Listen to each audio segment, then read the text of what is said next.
Hi guys, അപ്പോൾ നമ്മൾ Vivo V50 നമ്മൾ മേടിച്ചിട്ടിപ്പോൾ ഒരാഴ്ച കഴിഞ്ഞു. അപ്പം യൂസ് ചെയ്തിട്ടുള്ളൊരു ജസ്റ്റ് ക്യാമറ റിവ്യൂ ആണ്. അത്യാവശ്യം നല്ല ഫോണാണ്, ക്യാമറ പെർഫോമൻസ് ഒക്കെ നല്ലതാണ്. പോർട്രേറ്റ് ഒന്നും ഒരു രക്ഷയില്ല, അടിപൊളി ഫോട്ടോ ഒക്കെയാണ് കിട്ടുന്ന ഔട്ട്പുട്ട്. പിന്നെ വേറെ ബാറ്ററിയെ കുറിച്ചുള്ള ഒരു റിവ്യൂ വേറൊരു സെപ്പറേറ്റ് വീഡിയോ ആയിട്ട് ഞാൻ ചെയ്യുന്നുണ്ട്. പിന്നെ ക്യാമറയുടെ കാര്യത്തിൽ ഇത് പക്കാണ്, യൂസിനൊക്കെ അടിപൊളിയാണ്. ക്യാമറ പോർട്രേറ്റ് ക്യാമറ പ്രത്യേകിച്ച് നമുക്ക് നല്ല ക്യാമറയാണ് കിട്ടുന്നത്, ഔട്ട്പുട്ടും കാര്യങ്ങളൊക്കെ കിട്ടുന്നത്. കുറച്ച് ക്യാമറ സാമ്പിൾസും കാര്യങ്ങളൊക്കെ ഞാൻ ഇതിനകത്ത് ചേർക്കുന്നുണ്ട്. അപ്പോൾ ഇതിനകത്ത് പോർട്രേറ്റ് ഇട്ട് നമ്മൾ ജസ്റ്റ് ഒരു ഫോട്ടോ എടുക്കുകയാണെങ്കിൽ അതിൻ്റെ ജസ്റ്റ് നമ്മൾ ടാപ്പൊന്നും ചെയ്യുന്നില്ല, നമ്മൾ പോർട്രേറ്റ് ഇട്ടു. നമ്മൾ അതിനകത്ത് ഇപ്പോൾ ഒരു 35mm ഇട്ടിട്ടുണ്ട്. ജസ്റ്റ് ഒരു ക്ലിക്ക് ചെയ്തു, നമ്മൾ ഫോട്ടോ എടുക്കുന്നുണ്ട്. ജസ്റ്റ് ഒരു പ്രോസസ്സ് ആവാനുള്ളൊരു ടൈമുണ്ട്. അത് കഴിഞ്ഞപ്പോൾ കണ്ടോ അതിൻ്റെ ഒരു ക്വാളിറ്റി നിങ്ങൾ കാണുന്നില്ലേ, അത്യാവശ്യം നല്ല ഒരു ഔട്ട്പുട്ടാണ് കിട്ടുന്നത്. പോർട്രേറ്റിനകത്ത് എഡ്ജസൊക്കെ നല്ലതായിട്ട് പിടിക്കുന്നുണ്ട്, എഡ്ജസൊക്കെ അത്യാവശ്യം നല്ല രീതിക്ക് തന്നെ അത് ചെയ്യുന്നുണ്ട്.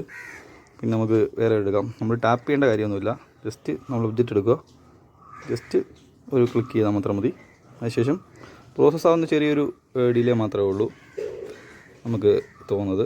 കണ്ടോ അതിൻ്റെ ഒരു ഔട്ട്പുട്ട് ക്യാമറയ്ക്കകത്ത് എത്രത്തോളം കാണുന്നതെന്ന് അറിഞ്ഞുകൂടാ. അത്യാവശ്യം എഡ്ജസും കാര്യങ്ങളൊക്കെ നല്ല രീതിക്ക് തന്നെ കിട്ടുന്നുണ്ട്, നമുക്ക് നല്ല രീതിക്ക് എടുക്കാം. അത് തന്നെ സെൽഫി ആണെങ്കിൽ തന്നെ സെൽഫിയിലും പോർട്രേറ്റും കാര്യങ്ങളൊക്കെ ഉണ്ട്. പിന്നെ നമുക്ക് ഈ ബൊക്കെ എഫക്റ്റൊക്കെ ഇതിനകത്ത് അഡ്ജസ്റ്റ് ചെയ്യാനുള്ള ഓപ്ഷൻ ഉണ്ട്. പിന്നെ ഇതിനകത്ത് തന്നെ പോർട്രേറ്റിൽ തന്നെ 3 മോഡുണ്ട്.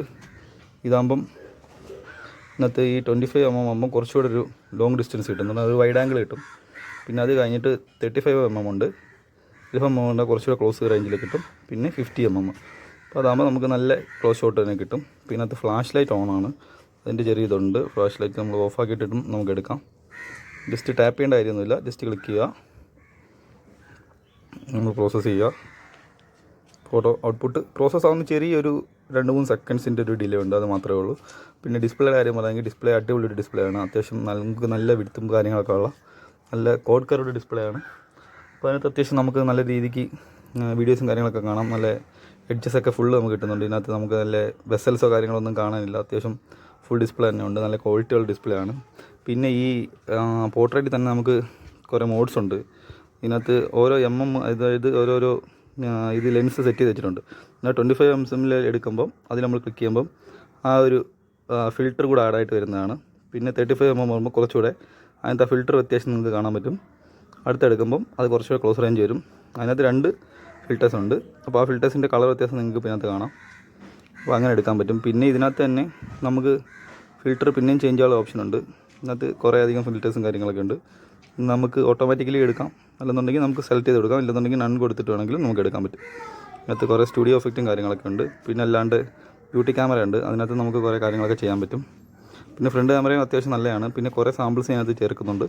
പിന്നെ ഡീറ്റെയിൽ ആയിട്ടുള്ള റിവ്യൂ ആണെന്നുണ്ടെങ്കിൽ പിന്നെ എടുക്കാം നമുക്ക്. പിന്നെ അല്ലാണ്ട് ഇതിനകത്ത് ഫോട്ടോ ഉണ്ട്, അതും അത്യാവശ്യം നല്ലതാണ്.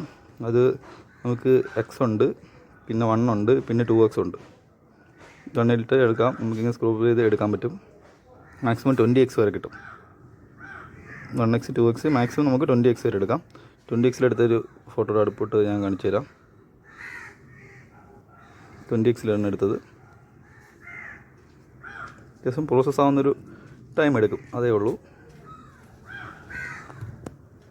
പിന്നെ ഇതിനകത്ത് വീഡിയോ മോഡുണ്ട്. വീഡിയോ മോഡിനകത്ത് നമുക്ക് 3 മോഡുകൾ കിട്ടുന്നുണ്ട്. അതിനകത്ത് 0.6 കിട്ടുന്നുണ്ട്, 1x കിട്ടുന്നുണ്ട്, 2x കിട്ടുന്നുണ്ട്. അതിനകത്ത് നമുക്ക് 3 മോഡുകളൊക്കെ കിട്ടുന്നുണ്ട്. നമുക്ക് ക്വിക്കായിട്ട് തന്നെ കിട്ടുന്നുണ്ട്. പിന്നെ മാക്രോ മൂവി എന്ന് പറഞ്ഞിട്ട് ഒരെണ്ണമുണ്ട്, അതൊരു വീഡിയോയുടെ ഇതാണ്, മാക്രോ ആയിട്ടുള്ള ഷോർട്സുകളൊക്കെ എടുക്കാനായിട്ട് പറ്റും. പിന്നെ ഇതിനകത്ത് മോറിനകത്ത് കുറേ ഫംഗ്ഷൻസ് ഉണ്ട്. High resolution, panorama, ultra HD document, slow motion, time lapse, super moon, astro, pro mode, snapshot, ഫുഡിൻ്റെത്. പിന്നെ അണ്ടർ വാട്ടർ ഫോട്ടോഗ്രാഫി ഉണ്ട്, ഇത് IP69 ആണ് റേറ്റിംഗ് വരുന്നത്. പിന്നെ ഡുവൽ വ്യൂ എന്ന് പറഞ്ഞിട്ട് ഒരെണ്ണമുണ്ട്. പിന്നെ ലൈവ് ഫോട്ടോ ഉണ്ട്. ഈ സ്നാപ്പ് ഷോട്ട് എന്ന് പറഞ്ഞു കഴിഞ്ഞാൽ ഈ മൂവിങ് ആവുന്ന ഒബ്ജക്റ്റിനെയൊക്കെ എടുക്കാനായിട്ട് നല്ലതാണ്. ഞാൻ ബസ്സിലൊക്കെ യാത്ര ചെയ്യുമ്പോൾ അല്ലെങ്കിൽ നമ്മൾ കാറിലൊക്കെ പോകുമ്പോഴത്തേക്കും ഷോർട്സൊക്കെ എടുക്കാൻ അത്യാവശ്യം നല്ലതാണ്, ഞാൻ ട്രൈ ചെയ്ത് നോക്കിയിട്ടുണ്ട്. പിന്നെ ഇതിനകത്ത് അല്ലാത്ത കുറച്ച് പോർട്രേറ്റ് ഫോട്ടോസും നോർമൽ ഫോട്ടോസൊക്കെ ഞാൻ ആഡ് ചെയ്യുന്നുണ്ട്. അപ്പോൾ നിങ്ങൾ കണ്ടിട്ട് റിവ്യൂ എന്താണെന്ന് വെച്ചാൽ നിങ്ങൾ പറഞ്ഞാൽ കമൻറ്റ് ചെയ്യുക. അപ്പം നെക്സ്റ്റ് വീഡിയോയിൽ കാണാം. പിന്നെ അടുത്ത ഇനി ബാറ്ററി യൂസിനെ കുറിച്ചൊരു വീഡിയോ ആണ്, അപ്പോൾ നെക്സ്റ്റ് വീഡിയോ കാണാം.